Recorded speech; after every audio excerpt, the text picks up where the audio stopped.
እስልምና ማለት የነቢያት ሃይማኖት ነው እና እሱን ጥቅስ ፈልጌ ነው። እሺ ከቁርአን ላይ አሳይ። ሙስሊሞች እንደሆኑ ነው ማሳይሽ አለ ነቢያት። አዎ እና ደግሞ አንድ ሰው መቼም ሻሃዳ ሲይዝ ነው አይደለ እስልምና ሊባል የሚችለው። ሻሃዳ ማን ያስያዘችውስ የቱ ጋር ነው ያዙት የሚለውን አሳይ። ማወቅ ፈልጌ ነው። ሻሃዳ መጀመሪያ እዚህ ላይ ተግባባና፣ ሻሃዳ ማለት ምን መሰለሽ? ምስክርነት ቃል ማለት ነው። የምስክርነት ቃል የምትሰጪው ባለው ነብይና በአንዱ አምላክ ስታምኚ ነው። ለምሳሌ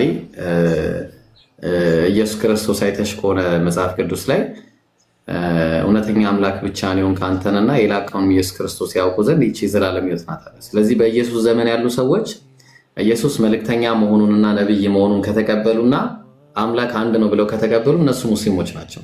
በኢብራሂም ዘመንም ኢብራሂም አለይሂ ሰላም ሙስሊም መሆኑን ያመነ ማን ነው?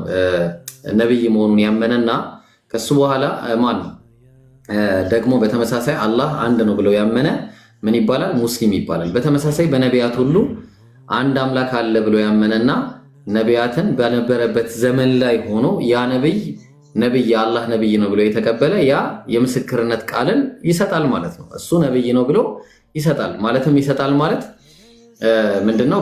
በዛ ነብይ ያምናል ማለት ነው ኦብቪየስሊ። ስለዚህ ያን ያለው ነገር በነገሮች ላይ ሻሃዳ የሚለው ቃል በራሱ ባይብል ላይ ተጠቅሶ እናገኘዋለን። ትንቢተ ኢሳይያስ ምዕራፍ 42 ላይ ስለ ሻሃደተይን የሚናገር ነገር አለ። እሱም በኋላ የምናሳይ ይሆናል። ኤኒዌይስ ለምሳሌ ቁርአን ላይ ቀደም ሳሳይ ነበረ ሱረቱ ሩም ምዕራፍ 30 ወይ ደግሞ የሮም ምዕራፍ ይላል። ምዕራፍ 30 ቁጥር 30 ላይ እንዲህ ይላል፣ ፈአቂም ወጅሀከ ሊዲን ይላል፣ ወደ እውነት ተዘንባይ ሆነ ፊትህን ለሃይማኖት ቀጥ አድርግ ይላል። የአላህን ፍጥረት ያቺ አላህ ሰዎችን በእሷ ላይ የፈጠረባትን ሃይማኖት ያዟት ይላል። ስለዚህ ሰዎች የተፈጠሩበት ሃይማኖት አለ። እሱ ምንድነው? ሙስሊም ነው። ከዛ በኋላ የአላህን ፍጥረት መለወጥ የለም ይላል።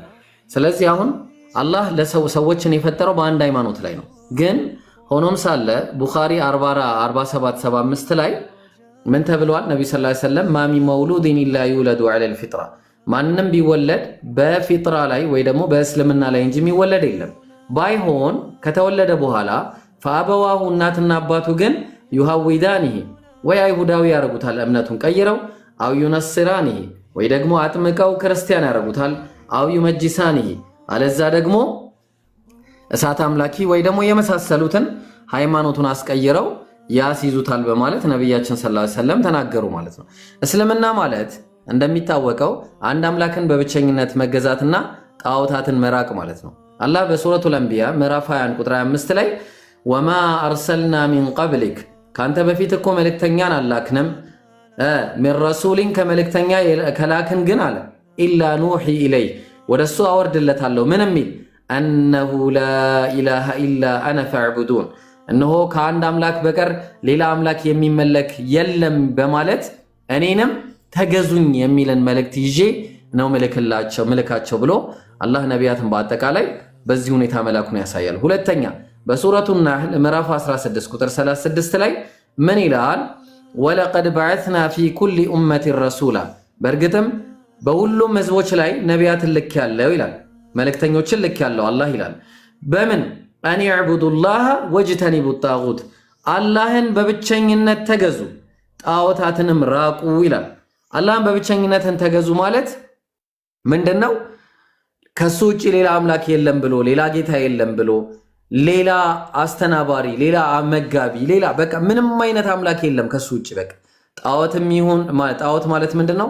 ሰውም ይሁን እንስሳም ይሁን ግዑዛንም ቢሆኑ ሰማይና ምድር ጨረቃንም ቢሆን እነዚህን ሁሉ አለማምለክ ማለት ነው። እነዚህን ከአላህ ጋር ያመለከ ለምን ኢየሱስ አይሆንም? ለምን ማርያም አትሆንም? ለምን ነብዩ መሐመድ አይሆንም? ለምን ኢብራሂም አይሆንም? ለምን ነቢያቶችን በአጠቃላይ አይሆንም? ቅዱሳንን መላእክትንም ይሁን እነዚህን ያመለከ ጣዖት አድርጎ የያዘ ማለት ነው ከአላህ ጋር። ስለዚህ ነቢያት የተላኩት ይሄኛው መልእክት ምንድነው? የነቢያት አስተምሮ ነው ማለት ነው። ኢብራሂም ለምሳሌ ኑህ ምን ነበረ? ወኡሚርቱ አን አኩነ ሚነል ሙስሊሚን፣ እኔ ከሙስሊሞች እንደሆን ታዝዣለሁ አለ። ኖህ ተመልከች። ኢብራሂም ምን አለ? ወመን የርገቡ አን ሚለቲ ኢብራሂም ኢላ መን ሰፊሀ ነፍሰህ፣ ነፍሱን ያሞኘ ማን አለ የኢብራሂምን መንገድ አልከተልም ካለ ሰው በቀር ይላል። ወለቀድ እስተፈይናሁ ፊዱንያ ወኢነሁ ፊል አኺረቲ ለሚነ ሳሊሒን። ከዛ ምን አለ? ኢዝ ቃለ ለሁ ረቡሁ አስሊም፣ ጌታውን ባለው ጊዜ ስለም ባለው ጊዜ ቃለ ብሎም አለ አስለምቱ ሊረቢል ዓለሚን፣ ለዓለማቱ ጌታ ለአላህ ሰለም ያለው በማለት ተናግሯል ማለት ነው። ኢብራሂም ብቻ ሳይሆን ደግሞ ኢብራሂም ልጆቹንም ምን ብሏቸዋል? አደራ ብሏቸዋል በዚህ ቃል ማለት ነው። ያዕቆብም እንደዛው ተግባባን። ስለዚህ ምን አላቸው? ማንን ነው ከኔ በኋላ የምታመልኩት ብሎ ጠየቃቸው። እሱም ምን አለ? ኢዝ ቃለ ሊበኒሂ ማ ተዕቡዱነ ሚን በዕዲ ቃሉ ነዕቡዱ ኢላሀከ፣ ያንተን አምላክ እናመልካለን፣ ወኢላሀ አባይከ ኢብራሂም፣ የኢብራሂምን አምላክም እናመልካለን፣ ወኢስማኤል የእስማኤልን አምላክንም፣ ወኢስሐቅ የኢስሐቅንም አምላክ እናመልካለን፣ ኢላሃን ዋሂደን አንዱን አምላክ እናመልካለን፣ ወነሕኑ ለሁ ሙስሊሙን እኛም ለሱ ታዛዦች ሙስሊሞች ነን በማለት ይናገራል።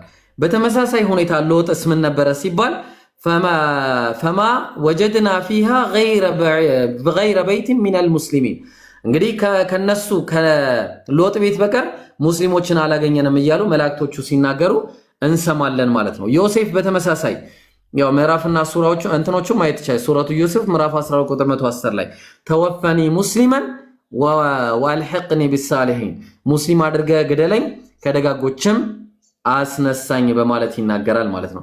ሙሴ በተመሳሳይ ሙስሊም መሆኑን ይናገራል። ሱሌይማን በተመሳሳይ ሐዋርያት ኢየሱስና ሐዋርያትም ሙስሊሞች መሆናቸውን አላህ ቁርአን ላይ ይነግረናል። ለምሳሌ ሱረቱል ኢምራን ምዕራፍ 3 ቁጥር 52 ላይ እንዲህ ይላል ፈለማ አሐሰ ዒሳ ሚንሁሙል ኩፍር፣ ኢየሱስም ከነዛ ከሐዋርያቶች ክህደት ከህዝቦቹ ክህደት በሰማው ጊዜ ምን አለ? ቃለ መን አንሳሪ ኢለላህ፣ የአላህን ሃይማኖት ከፍ ለማድረግ ወደ እኔ የረዳት ማን ነው ብሎ ተጣራ። ቃለ አልሐዋርዩን፣ ሐዋርያቶችም ምን አሉ?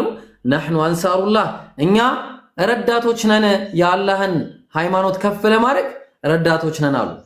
አመና ቢላህ፣ በአላህም ማመንን፣ ወሽሀድ ቢአና ሙስሊሙን፣ እኛም ከሙስሊሞች መሆናችንን መስክርልን በማለት ሙስሊሞች መሆናቸውን ኢየሱስም እንዲሁም ደግሞ በአጠቃላይ ሐዋርያትም ሙስሊሞች መሆናቸውን ተናገረ ማለት ነው።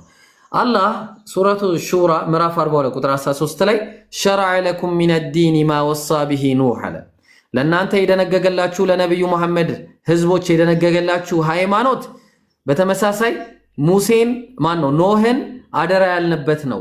ወአውሐይና ኢለይከ ወማ ወሰይና ቢሂ ኢብራሂም፣ ኢብራሂምንም አደራ ያልንበት ነው። ወሙሳ ሙሴንም፣ ወዒሳ ኢየሱስንም አን አቂሙ ዲነ ሃይማኖትንም ቀጥ አድርጉ፣ ወላ ተተፈረቁ ፊህ በሱም ላይ አትለያዩ የማለትን አወረድንላቸው በማለት አላህ ይናገራል ማለት ነው።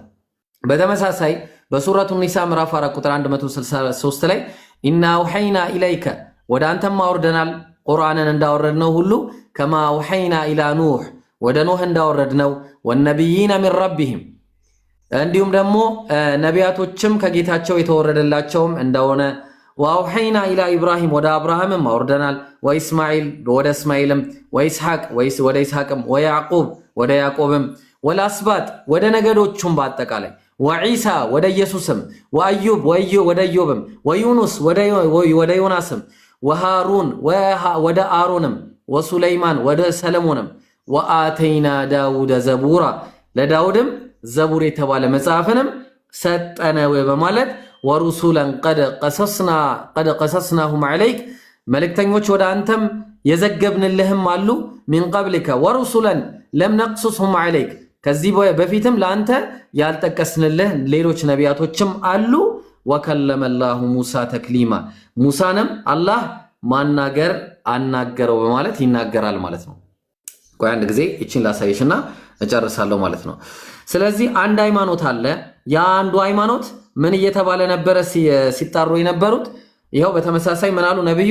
ቁሉ በሉ ላኢላሃ ኢላላህ ከአንድ አምላክ በቀር የሚመለክ አምላክ የለም ቱፍሊሑ ከዛ ነፃ ትወጣላችሁ በማለት ተጣርተዋል ማለት ነው። ስለዚህ የኛ ሃይማኖት በተመሳሳይ ሁኔታ ሱረቱል ማኢዳ ምዕራፍ 5 ቁጥር 3 ላይ አልየውመ አክመልቱ ለኩም ዲነኩም ዛሬ ሃይማኖታችሁን ሞላውላችሁ፣ ወአትመምቱ ዐለይኩም ኒዕመቲ ጸጋዬንም በእናንተ ላይ ሞላውላችሁ፣ ወረዲቱ ለኩሙል ኢስላመ ዲና ከሃይማኖትም እስልምናን ለእናንተ መረጥኩላችሁ ይላል። ስለዚህ አላህ ምን አለ? ሱረቱል ኢምራን ምዕራፍ 3 ቁጥር 19 ላይ ኢነ ዲነ ዐንደላሂል ኢስላም አላህ ዘንድ የተወደደ እውቅና ያለው ሃይማኖት ካለ እስልምና ብቻ ነው አለ። ስለዚህ ከዚህ እስልምና እምቢ ያለና ያፈነገጠ ቁጥር 85 ላይ ወመን የብተጊ ገይረ ልእስላሚ ዲናን ከእስልምና ውጪ ሌላ ሃይማኖትን የፈለገ ካለ ፈለን ዩቅበለ ሚንህ ለሱ ተቀባይነት የለውም ወሁወ ፊል አኺረቲ ሚነል ኻሲሪን እሱ በመጨረሻው ዓለም ከከሳሪዎች ይሆናል በማለት አላህ ቁርአን ላይ መንገሩን እናያለን ማለት ነው። ስለዚህ የነቢያት ሃይማኖት እስልምና እንጂ ሌላ አይደለም ማለት ነው። ይሄ ደግሞ በትንቢትም ሲነገር የነበረ ትንቢት ላይም ሻሃደተይን በመባል የሚታወቅ የፍጹም ሞኖቲዝም የሆነ አንድ አምላክን በብቸኝነት የመገዛት ሃይማኖት ኢስላም ብቻ መሆኑን የሚያሳይ በጣም የሚገርም የሆነ ሃይማኖት ነው ማለት ነው። እሱም ከሰዎች ሳይሆን ከአላህ እውቅና የተሰጠው ሃይማኖት ነው ማለት ነው። ይሄን ይመስላል።